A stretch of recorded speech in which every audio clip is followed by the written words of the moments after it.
What's up, guys? It's Crash, and I want to talk to you about an FPS game that no matter what game type you enjoy across the genre, you should probably keep an eye on because it could potentially be really big for the industry. I would love to see some of the mechanics in this game go across the indie AA and AAA space. I think it could solve a lot of problems. So stay tuned. In this video, I want to talk to you about why I think this could be really cool. Could be, I'm hopeful, but you never know how things are going to play out.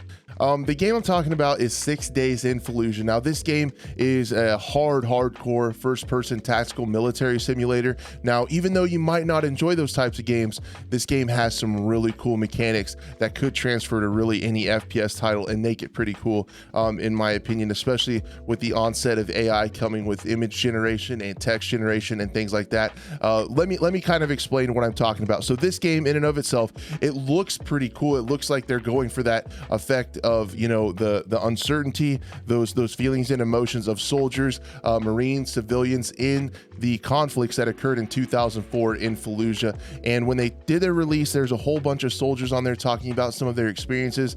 Very serious stuff, very deep and heavy stuff. It saw a little bit of controversy, and then we weren't sure. We didn't hear from them in quite a while. We didn't sure if the game was still on track, if it was still coming out, if it was removed or anything like that. But just recently, a few days ago, they released a new video. The one you can see playing behind me is talking about how breaching is going to work in the game and what it's going to be like to go inside some of these buildings, clear them, look for threats, look for non-threats, and kind of go through the communication and really hardcore military simulator type game.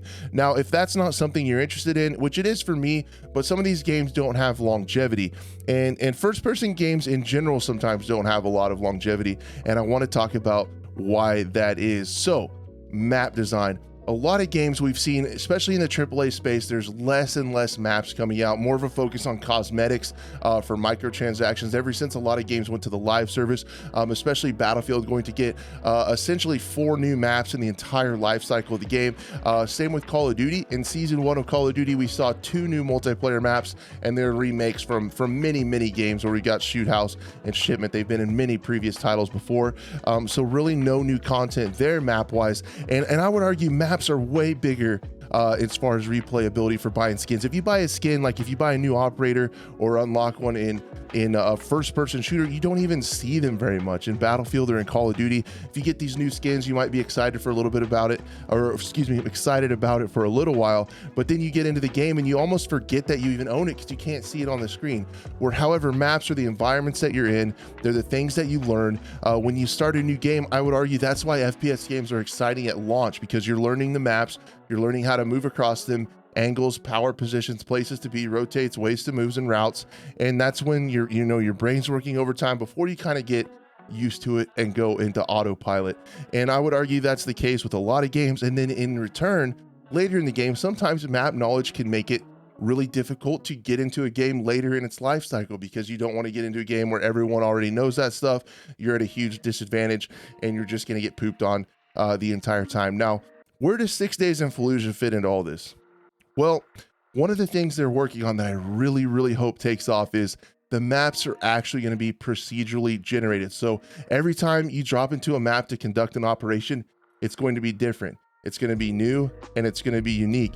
So I think that is really cool. And why they did it in this game was to capture that essence of not knowing. The soldiers at that time going into these places and clearing these buildings did not know the layout of the buildings until they got in there. They didn't know where walls were, where rooms were, where hiding places were. And it talks about that in some of their interviews. So if you want to watch that, you can definitely find it on YouTube. It's incredibly interesting. But as you guys can see, the maps are different every single time. And why I think this is really cool is because you're going to be using your brain to kind of talk through this and learn as you go. And you're almost always going to have, if it works out, if it works like I have it built up in my mind, you can almost be like a new map or a new game every time you play, and you're learning these things and have to kind of rely on your skill and intuition and teamwork to get through these things. And I think it could be really fun and a really unique twist on games. And in general, I've always hoped for more automation and procedurally generated aspects to maps, so we can get some of those maps back. Because when game companies switch to live service, we haven't seen as many, because it probably doesn't make them as much money because they're for free. But if they could take away some of the power of, you know, people, the person power that have to work on these things, so they could be more automated, maybe we could get more more content, and I feel like make these games last longer and be more exciting. I've just been really nostalgic for the time where the old Battlefield DLCs, you know, where we get at least like 4 maps, and even Call of Duty multiplayer. When I played more multiplayer, there was always, you know, 4 maps and some other stuff coming every season, and those maps are what made the games for me.